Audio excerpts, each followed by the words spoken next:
I mean, usually the way I handle these is I just go over a brief, summary before we actually start recording and everything like that. Basically, you're here, we're going to talk about the incident that occurred in December at the Board of Governors meeting.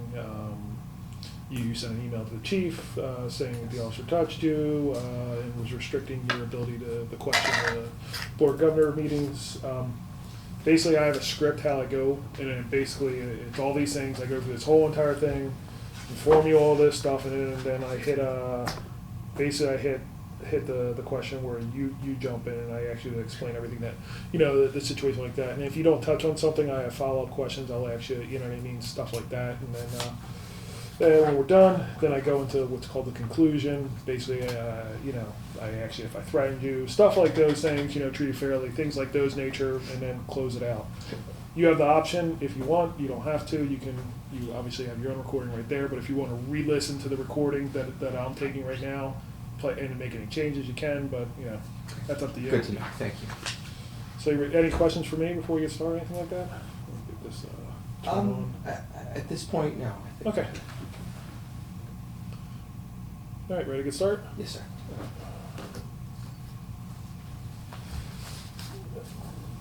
Of course, I got my.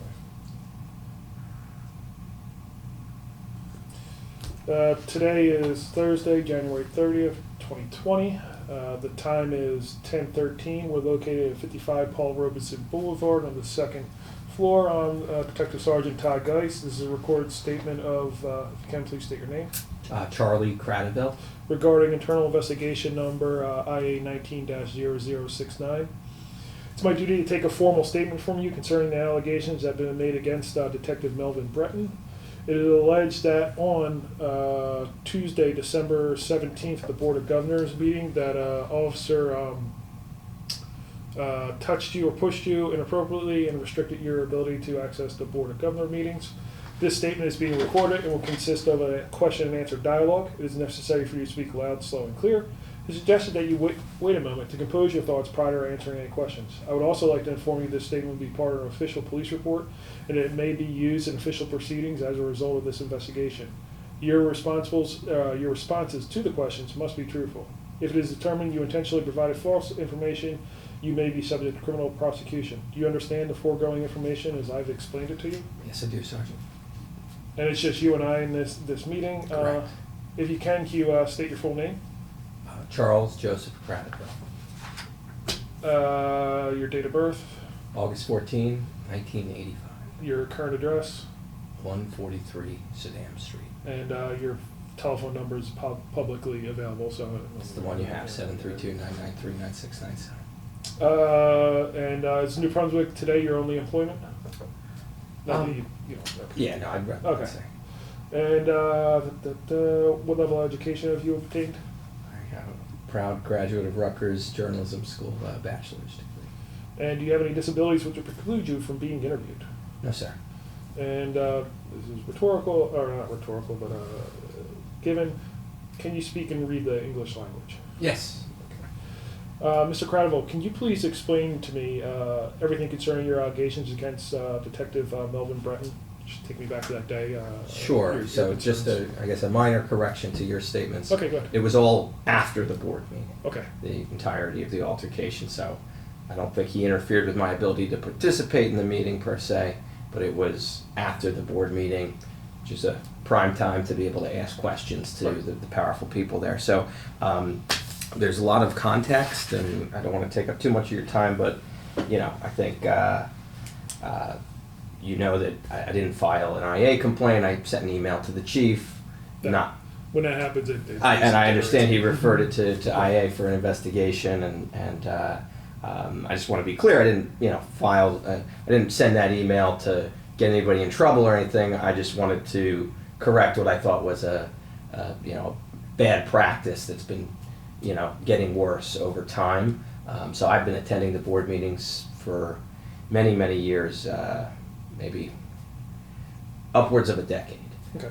And I remember a time when you could go to the board meeting, you could set up your camera right near the board, you could, speak during the meeting, whatever, but after the meeting, you could walk right up to President Barchi any of the board members, the officials, and ask them questions, put a camera on them, and if people maybe aren't journalists or they're activists or whatever, they want to lobby for a certain cause or an issue, they could go up to the person that they're trying to target and give them their opinion and persuade them as they see fit. Over time, though, I think the situation there has gotten really bad. So in 2015, you might be aware that I actually got roughed up by one of the president's people in following a RUSA meeting, a student government meeting, and that was investigated by this department. And then 2016, of course, at a Board of Governors meeting during a closed session, there was a sound guy, an electrician, who wrapped his arm around the neck of a student and held him up against the wall. And those were two incidents, but there's also just been a kind of a rising tension between the public and the board, where they've sort of rolled back some of these access things. So the meetings are now, they have this velvet rope to keep us away from the public. They have I think cut back on the time that they allow you to speak. The chairman of the board is a guy that's hard to get in touch with, right? So I think he lives in New York State, but you go to the search.rutgers.edu, you pull up an email address for him. There's an email address, but it doesn't work. You try to get a way to get a hold of him other than that. But long story short, hard to get a hold of. The meetings are a little bit stuck in the past. They're not usually video recorded unless a journalist shows up and does it. Whereas other board meetings, they have, like NJ Transit, you can even watch them live online. And if that were the case, I might not even have to go to some of these meetings. And if Mr. Angelson or the other board members had an email address, I might be able to get my questions answered other ways. But it is what it is. Here we are. But they have only a few meetings a year. The meetings are timed during a part of the day when it's hard for most people to get there. The location is very tough, the parking, et cetera, et cetera. So there's a lot of things that kind of suppress the public involvement. And I go to a lot of meetings, not just Rutgers board meetings, so I kind of see the differences between the way Rutgers runs things and the way every high schools and stuff like that. But yeah, public boards of education, city councils, all that stuff. So I just kind of have seen over time it's gotten more and more oppressive and less open. And so I try my best to follow the rules that are set, but the rules sometimes change. Like I said, I remember a time when there was no problem going up to people after the meeting. I remember a time when there was no division of the room where one side's for the public and the other side's for them, and you can't have your cameras there or whatever. Now they're pushing the cameras all the way back to the very back of the room, and a lot of the journalists are upset with the way it's being run and handled. And quite frankly, the room is not a good room to have a meeting in for a floor. Okay, so you're familiar with it. So that's kind of the way we I approach this from is I'm trying to make sure our democracy doesn't get chipped away at by people who maybe would rather not be asked questions. Well, guess what? You're on the board. You might have to answer a question once in a while. It might even be from me, and that's okay. So at any rate, on the I guess it was the 17th of December, public board meeting. I got there a little late, but I presume that the secretary read the same message she usually reads at the outset, which from July 23rd, 2019 was, quote, "Good afternoon. I'd like to once again welcome members of the public to this open meeting, but also request that our audience respect the meeting space of the Board of Governors and remain in the audience section so that the university is able to efficiently conduct its business and ensure other members of the public can hear the proceedings." So, given that being the sort of the most recent set of rules I'm aware of, I respected that. Unfortunately, they require you to sign up 24 hours in advance if you want to speak to the board. Okay. But I did not do that this time, so I did not speak during the meeting. I waited patiently. I got the whole thing on video, or at least the part from when I showed up to the very end of the meeting. And I just pretty much stayed silent. I didn't disrupt the meeting, or didn't interfere with the efficiency of their business being conducted. I didn't interfere with anybody hearing the proceedings. And as far as I'm concerned, once the meeting's over, this request has been honored, and it's a public building. I should be able to walk up to any of these officials and ask them a question. And I know Mr. Calcato is the head of IPO, Institutional Planning and Operations, and Right. have a decent relationship with him. We've met a number of times. We're always happy to see one another, and he's usually at those meetings. And I did have a question I wanted to ask him. He sits up with the board and the Right. powerful people there, and so I approached him, and shortly after crossing that velvet rope, had an interaction with a woman who I don't know, and then Detective Breton came up. Breton Yeah. came up to me, and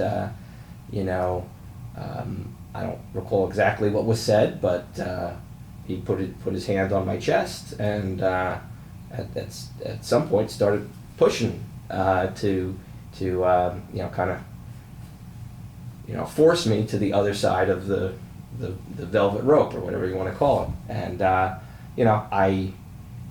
don't want a physical altercation with the police. I don't want to have a bad relationship with RUPD. I think in general over the years I've had actually a good relationship with RUPD, and that's why I felt comfortable emailing the chief, and I copied the deputy chief on it.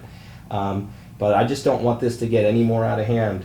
After seeing what happened to the fellow who the sound guy assaulted, after knowing firsthand that Patrick Melillo assaulted me in 2015, and since then has been promoted to be the associate secretary of the board, or I think the associate director. I forget what they call his title now, but knowing that those things have gone on, and that literally both of those guys are still at the meetings.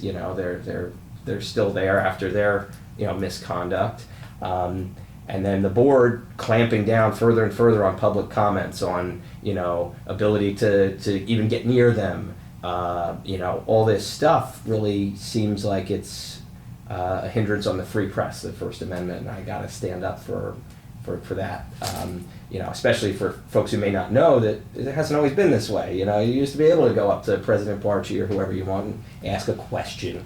There's nothing wrong with that. They're supposed to work for us, and they're in a public building. Once the meeting's over, I don't see why I shouldn't be able to ask them a question. But on this particular day, the detective interfered with me being able to ask the question. He did get physical with me. He didn't hurt me. It wasn't, he was polite to me after the physicality, and he gave me his business card, and that's how I know his name, and that's why I raised it to the attention of the chief. But it's certainly nothing personal, and it's a situation where I'm just concerned about future board meetings. I don't want things to get worse. I don't want altercations to happen, and certainly not involving me. So I did want to raise it to the attention of the department. Yeah, you definitely touched on some questions I was going to have follow-ups for you, like, where you heard, anything like that. And you hit on how the meetings usually progress and stuff like that. Maybe the meetings will change in the future with the new president. Who knows? I guess that's wishful thinking. Yeah, he might have some say in that. Yeah. I understand the last meeting, the teleconference meeting, was definitely handled a lot differently than this meeting too. The one in January. The prior one. The one prior to Oh, this the December 3rd meeting was lot, there were none of the board members there, and yeah. But there was more free room in the room. Well, so for that one, what happened was, it was very interesting. So they had 6 speakers signed up to speak. The first guy goes up to the microphone, he starts speaking, and there's a tremendous echo feedback. There was a sound issue, a tech problem, which the guy who manhandled that student is probably responsible for, because he's the sound guy. So at any rate, they changed the kind of the dynamic, and they said, okay, starting with the second speaker, you can come up to the table on the other side of the room, where normally normally they read a statement saying don't cross the line. Well, those of us who had signed up to speak because of the tech issue were permitted to go up to the table and make our remarks from one of those microphones. And it wasn't like they let us close to the board, because the board was in other states or other places calling in. But that's why I was able to be at the table for that one while I gave my remarks. Okay. In regard to Detective Breton, have you ever seen him before? Are you aware that he was a police officer with us or anything like that? No, I honestly, when he put his hand on me, I didn't know whether he was an officer or not. But it could have Figured been out pretty casing quickly after. I mean, I know you guys have officers wearing suits in the room, so I may have seen him before, but I've certainly never interacted with him. Okay.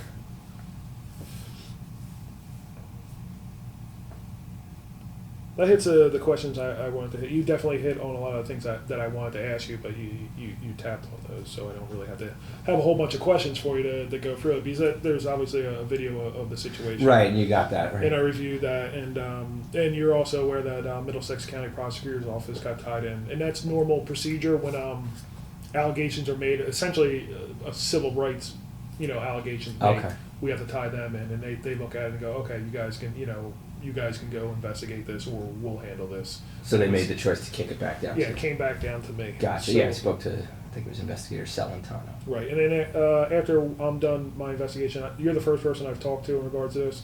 I got to talk to a couple people that were there. I'm obviously going to talk to the officer, but you're the first person I got, so you answered a lot of questions for me to help me along with my investigation. Super, happy to help. Yep. So I want to go into the conclusion right now. You'll get an opportunity to do any follow-up if you want to add stuff and stuff like that. You'll have that option.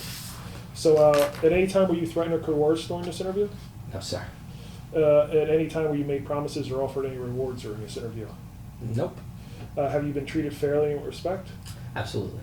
And have you been offered an opportunity to take breaks or refreshments while you were present here today? It wasn't necessary. Yeah. Is there anything regarding this investigation that I did not ask you that you feel I should have? No, I think we covered the basics. Okay. Is there anything else that you would like to add to this interview? Not at this time. Is what you've told me a true and accurate account of what occurred? Absolutely. Do you have any further questions of me? Not at this time. Okay.